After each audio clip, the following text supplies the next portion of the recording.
So delighted that you're joining us. We have an amazing topic that we're covering today. So welcome back, Father Vigoa. Thank you. It's good to be here. And your voice sounds great.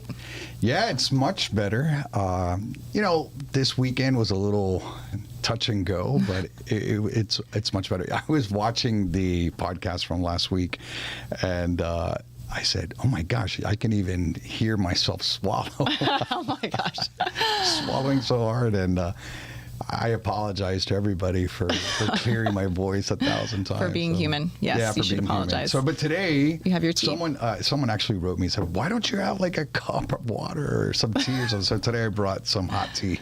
Awesome. Good. Well, you sound much better. So. Yeah, it's not that I felt bad, but it's the voice is better. Good. Wonderful. Thanks.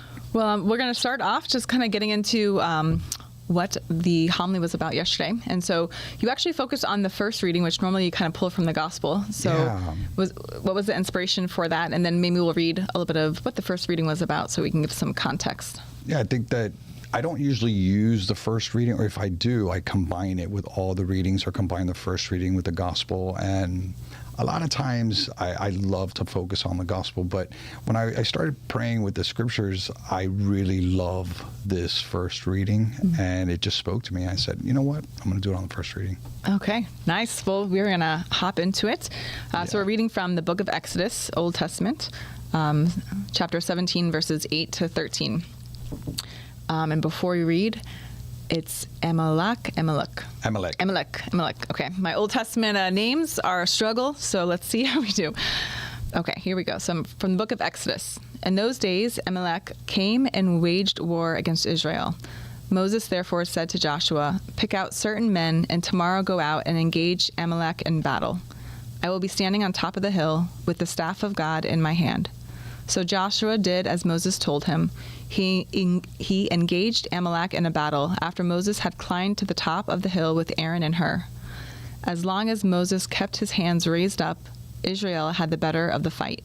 But when he let his hands rest, Amalek had the better of the fight. Moses' hands, however, grew tired, so they put a rock in place for him to sit on. Meanwhile, Aaron and Hur supported his hands, one on each side of the other, so that his hands remained steady until sunset. And Joshua mowed down Amalek and his people with the edge of the sword.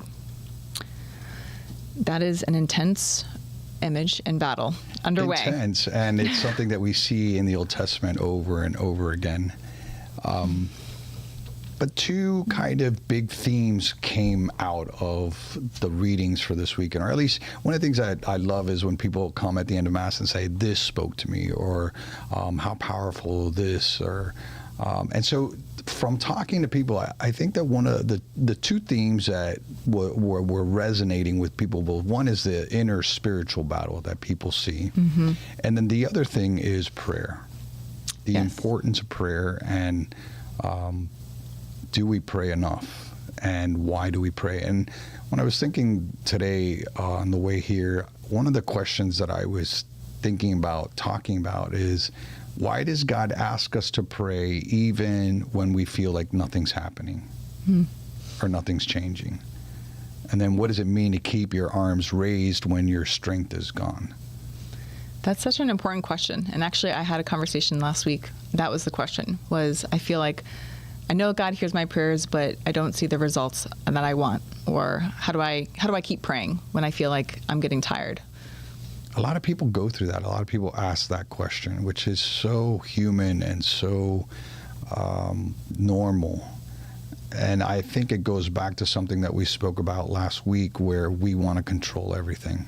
And so God is teaching us the difference between control and relationship, right?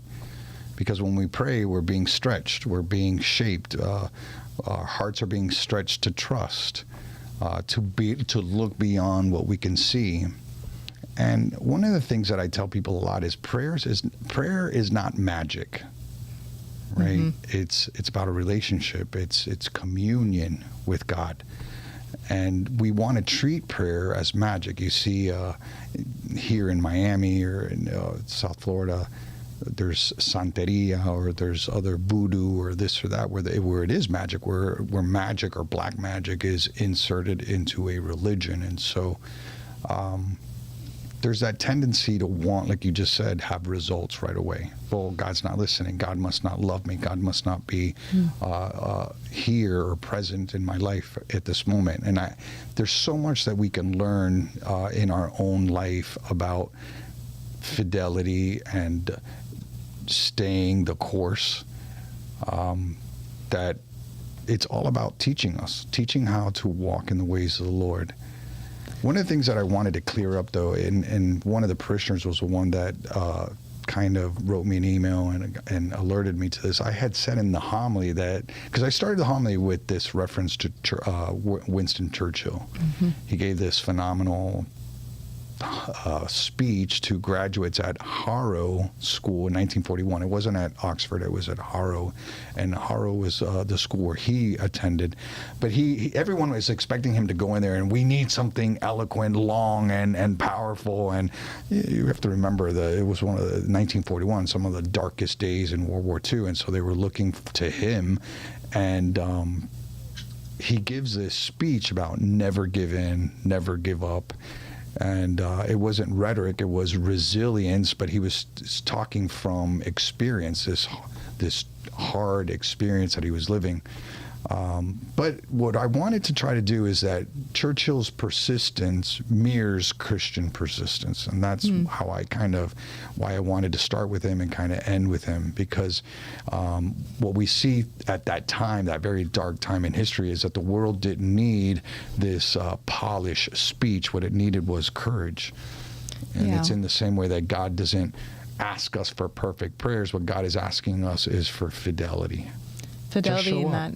And persistence. And in that persistence, something changes in us because we're continuing to show up and continuing to be with God and pursue Him and really trust Him. I think trust only grows with that continually being available to trust the Lord and to be persistent in our prayers. What would your, I guess in that struggle of the question of why do I pray when I feel like things don't happen? What would be some of your advice if that's kind of why be persistent when I feel like it's not happening or God's not listening? Well, I think what I say to that, and then a lot of people ask that question, I say stick with it, because you're learning how to be faithful. You're learning how to trust. You're learning there's a bridge between perseverance and actual result. And so there's that bridge. And that's where the Lord is stretching you and also teaching a lot about who you are. And I think that prayer is more for us than it is to God. And so, but there's so many different elements to all of that. But the key to that is to stick with it.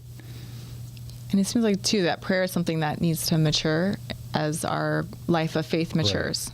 Right.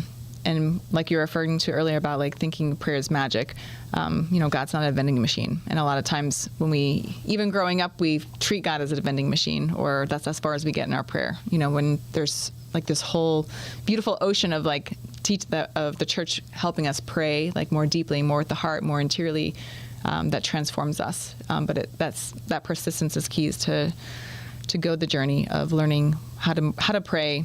And also to really grow in great trust of the Lord's presence in your prayer. Yeah, because I think that if you are persistent and you continue, and it's like that muscle that we were talking about before, stretching the muscle. I think that if you continue to do that, you get to a place where it's now maturing faith. You were talking about that earlier. Because if we get stuck in that second grade communion formation that we received when we did our first communion, if that's what we know about religion, then it's going to be a struggle.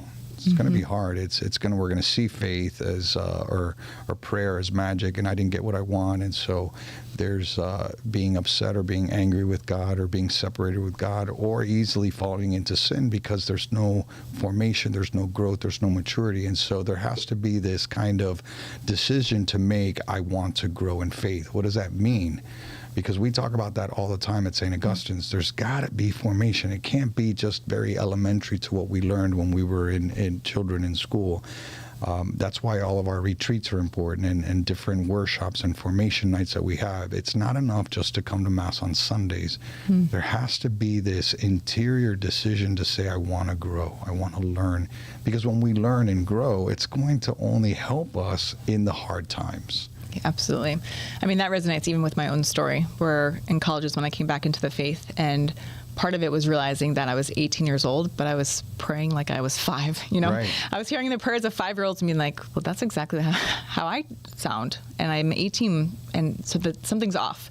And really, then reading the lives of the saints and reading some of the documents of the church, I was like, prayer sounds awesome to them, but that's not my experience, you know? And so it was really this call and invitation of like, okay, I really need to grow in my like a greater faith and understanding of prayer to be able to grow in that relationship with Christ and develop a rich life of prayer. And the good news is that we're made for it. Like every human person is made for prayer. And I love when people are having a conversion, when they're sitting in the pews and they're allowing the homily to touch their hearts and to stretch them and to say, I want more. I want to know more about this Jesus. And so that's when it begins. That's the magic. That's the real magic that happens, or the spiritual magic that happens, is that we begin to have this aching that's always there, that hole that only God can fill. And so we begin to say, oh Lord, I want to know you more. And the gifts and the fruits that come out of that, just leaping forward a little bit to desire to know him more. And in that you begin to grow and mature your faith. But you need formation. And that's what the parish should be. And something that comes to mind from your homily yesterday, I know this line I feel like is something that it stood out to me, and for many, you said that the greatest battlefield is within you, in your own heart. Yeah. Can you share, what were you saying about that? Yeah. Because I think a lot of times people think like, oh, the battle's like outside, like things are outside of me. And so you're kind of calling even like the battle is within. So can you maybe elaborate a little bit more? Right. And I think that what I was trying to say there is that there are Amaleks everywhere. Because, yeah, we were talking yesterday about a figure in history, but that figure in history mirrors our day-to-day.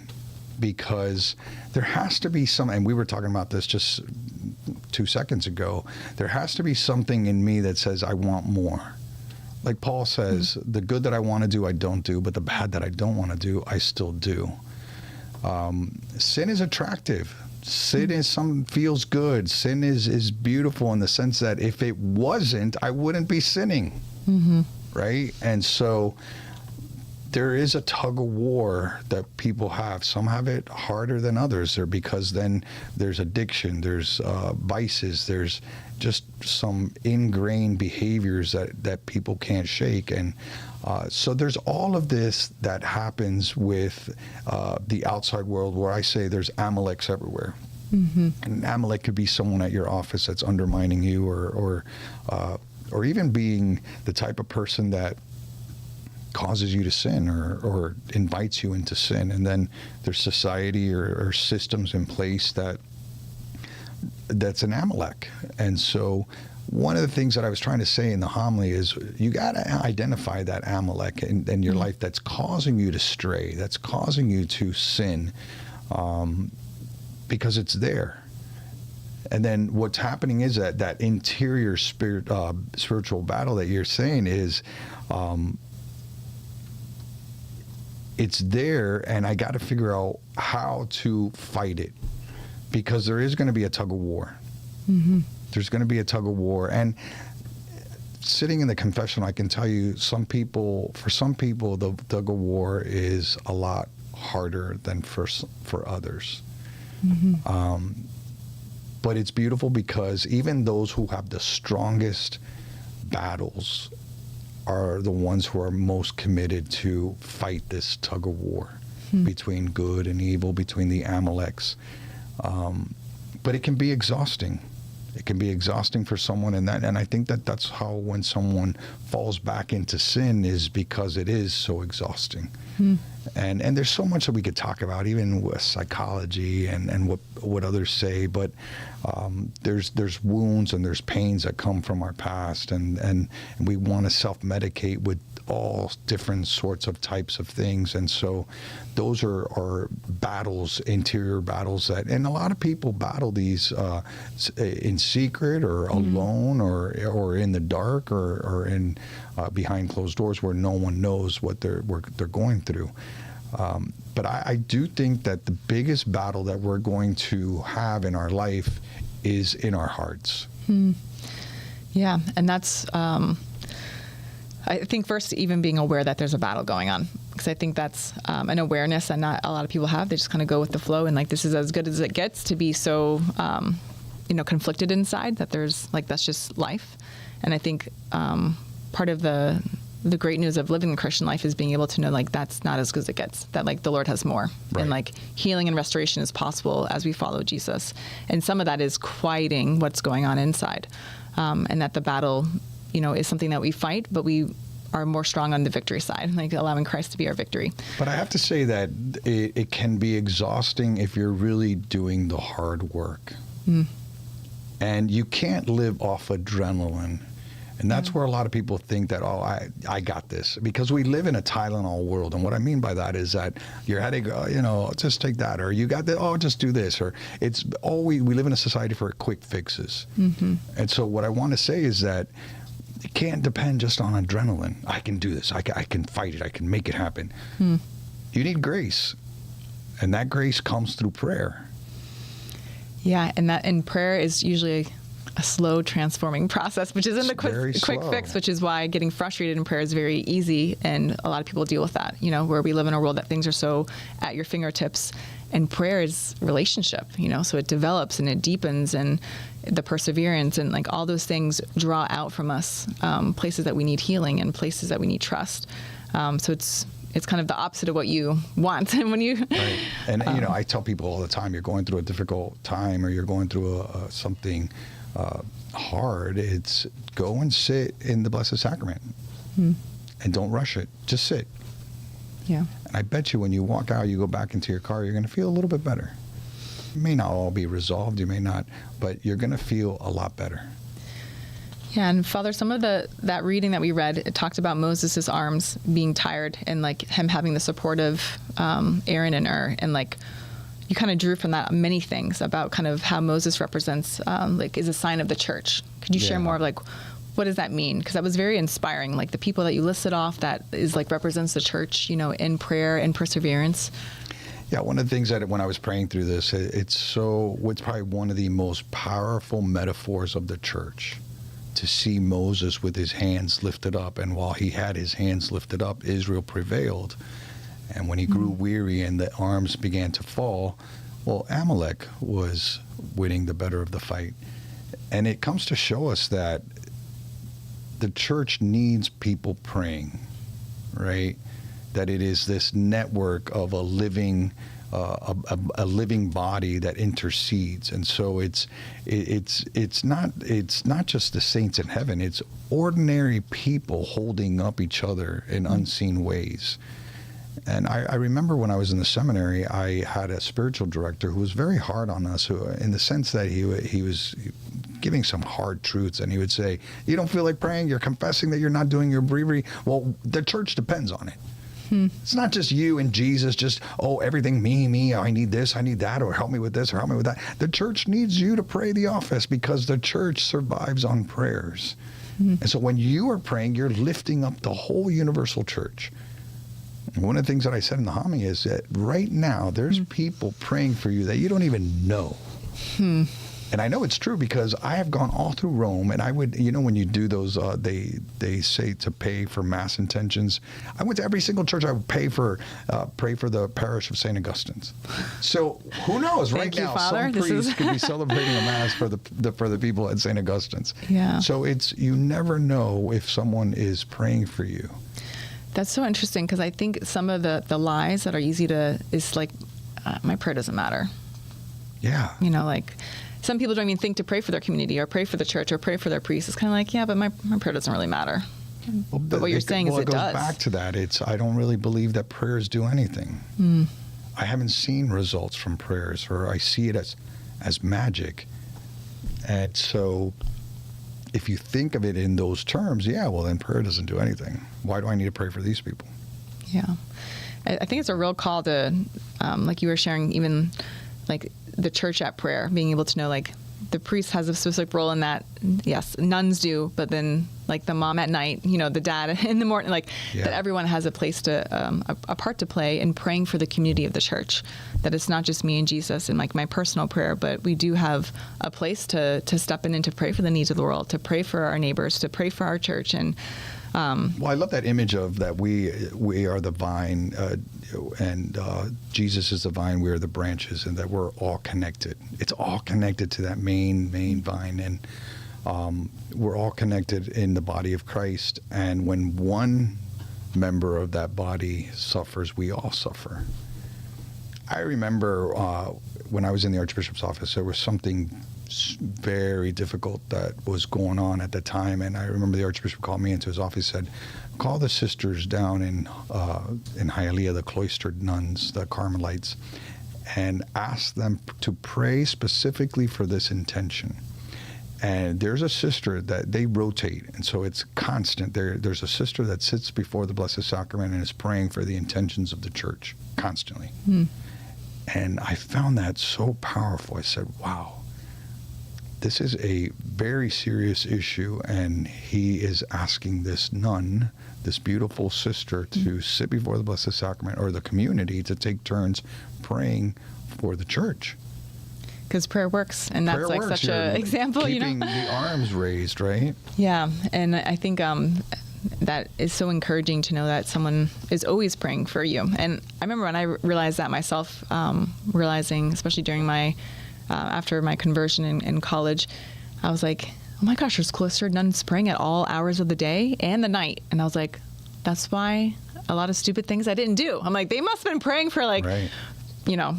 college girls that weren't doing what they should do and getting in trouble. But I really look back and I'm like, I was saved from a lot of things that it was only God's mercy that I, didn't trip into. But people were praying for me, and prayer matters. And because you could say you have faith, but perseverance proves it. Yeah. Perseverance proves that you have faith. It's very easy to say, oh yeah, I believe, or do the work. Yeah. It's encouraging. It's that steady daily choice to keep praying, to keep showing up, even when it feels dry. Perseverance turns faith from an idea in your head into a trust that now lives in your heart. Right? Yeah, and persevering prayer, I think your faith matures because that relationship is growing, and then also sometimes your prayer changes. I know for myself, if I'm praying for something specific, as I keep praying and praying and praying, ultimately sometimes what I'm asking for actually shifts to the deeper that is there, what I actually need. Yeah. And so that perseverance is key, and the Lord is working with us and transforming our heart and drawing out what we're really asking for, which is ultimately more of Him and more of the Holy Spirit really giving us the eyes to see and the heart to see what God is doing in our life.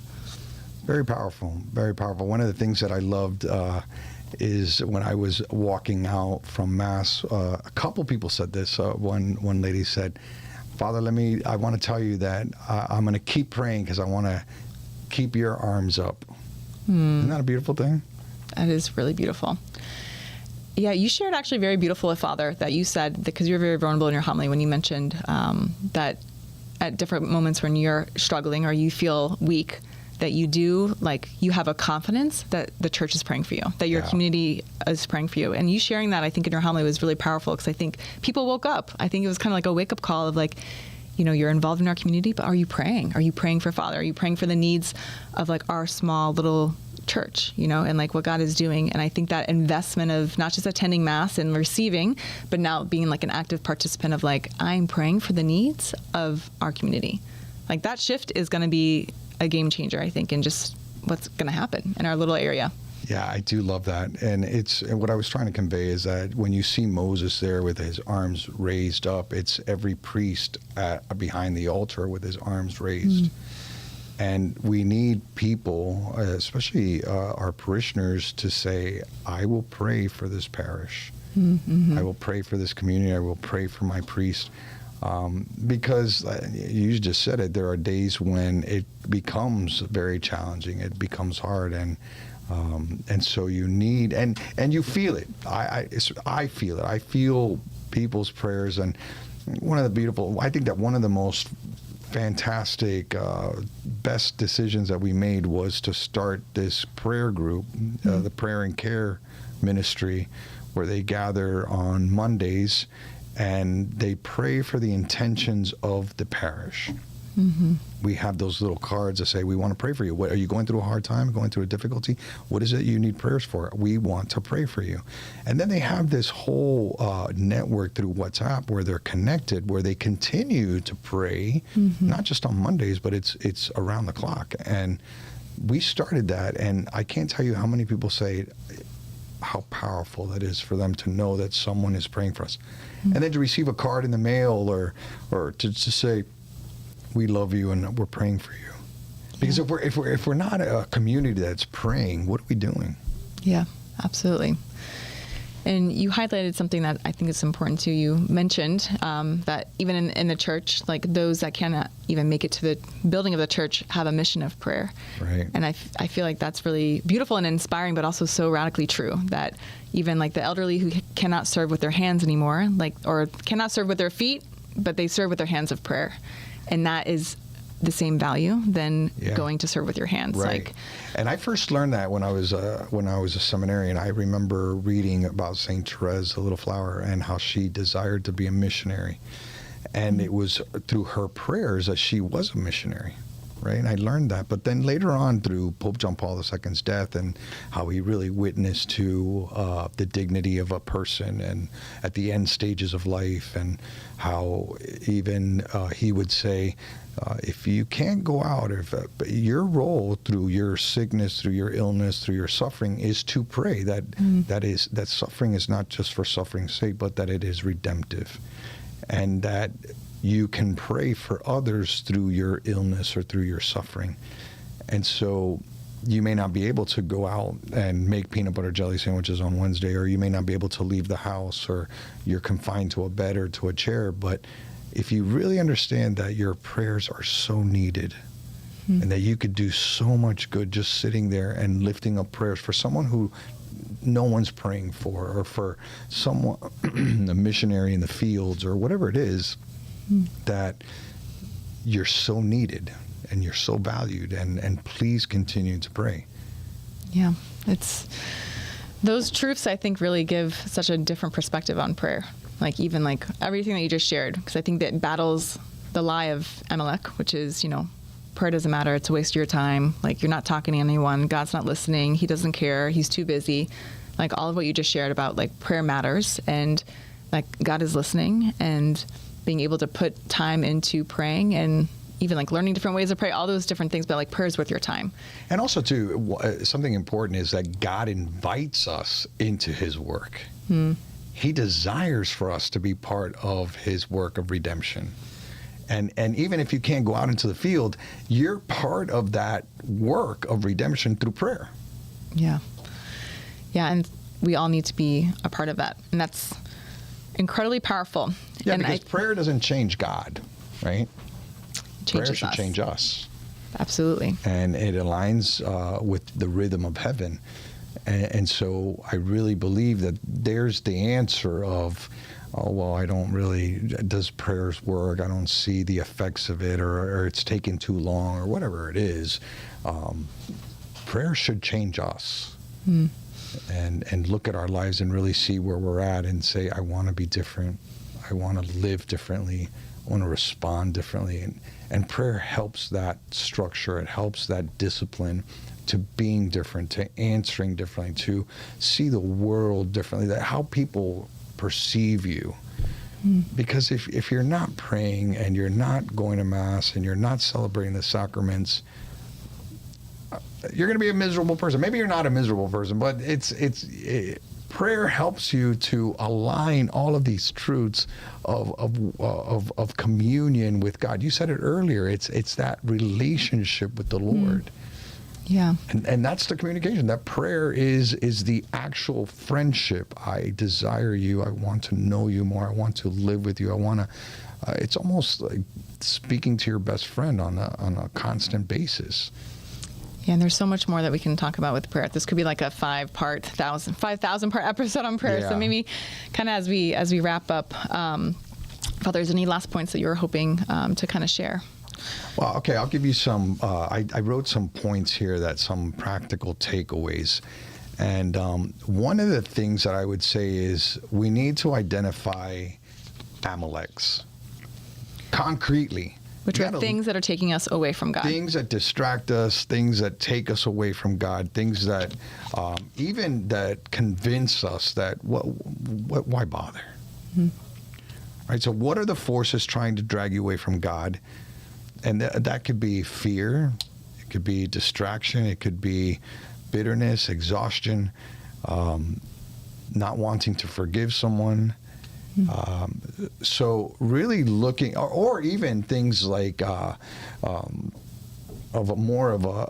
a sinful nature, which it could be addictions and vices and really horrible things that, but you got to identify that, because if you're able to identify it, then it's no longer in the darkness. You've brought it into the light and say, all right, I want to take care of this. I want to bring this to the light of Jesus Christ and say, I need to resolve this. So what are the first takeaway is, what is that Amalek in your life that is causing that interior battle?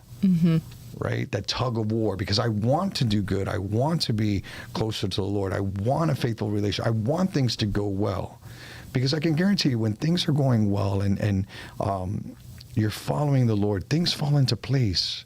And there is this inner peace. There's this beauty to it. You may not have everything that you want. You may not be where you want to be or the career that you want, but I can guarantee you, if you're following the Lord, you're saying your prayers, and you're being a faithful disciple, things in your life begin to fall into place. And so there's that inner tug of war.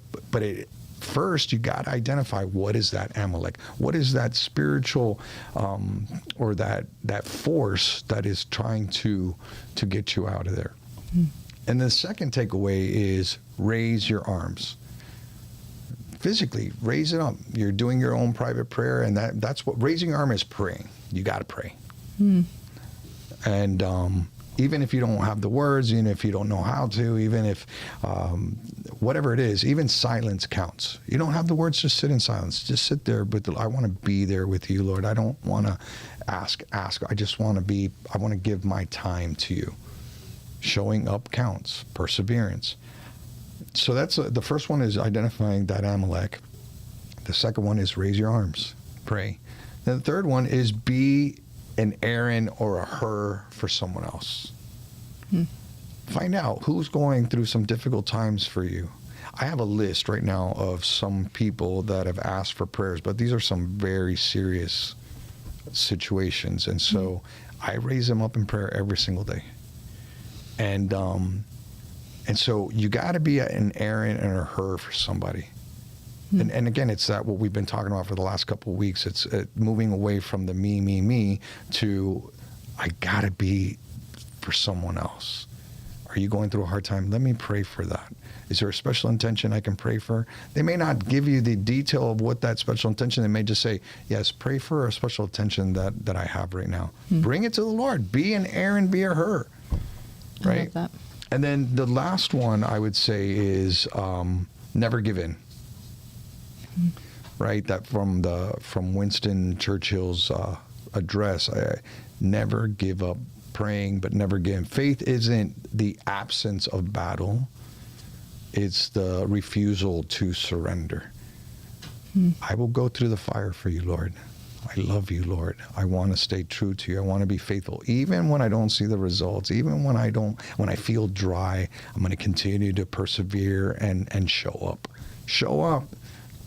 Something that I'm tired of saying, not tired, that I'm going to continue to say is be structured, have a routine, be disciplined, show up. And I think that those four, identify your Amalek, raise your arms, meaning pray, be an Aaron or a Hur for somebody else, and then never give in. Yeah, Keep those going. are powerful. Keep going. Powerful takeaways. And even the last of your homily, Father, you're talking about that one day when the dust settles. Yeah. Like, we'll also see the fruit of all these things. Yeah. And I think even the practical encouragement of praying for others and being persistent, like, I think it's such a beautiful and encouraging invitation that at some point, like, God will reveal all things to all, and we're going to see that prayers matter. Like, we know that, and like, we're going to see it one day. And I think that can give us courage and also confidence of like, I'm going to be faithful and persistent, because one day I'm going to see all things will be revealed, and I'll even see when the dust settles. Yeah. Well, so because good. God is always going to triumph. The Lord is always going to win. but it's that molding of who we are, making us better and shaping us into his faithful disciples. But again, we got to go back to there has to be formation, there has to be a base, and we have that. If you just tap into our community, we want to love on you, we want to pray for you, we want to walk with us. We may not have all the answers, but we're going to help you to get into a rhythm where you're fighting these Amaleks, where you're learning how to pray, where you're growing in your faith, where it's not just sticking a second grade kind of religious education. No, let's help you develop your prayer life, develop your faith life so that you can grow, and formation helps with that. Wonderful. So we are out of time. So much there. Thank you all who are joining us. And we encourage you to share this podcast with someone that might need encouragement in their life of prayer and being strong and persevering. And it's been a wonderful conversation, Father. Thank you so much. Thank you, Miami Community News, again, for always supporting us and being there and helping our ministry. Check out Spotify, Apple Podcast. Help grow this podcast. We are having a lot of fun. In fact, it's so much fun. It goes by so quickly. It does. I know. We're like right on time always. Yeah. But thanks, Michelle. Thanks for everything you do. And we'll see you next week.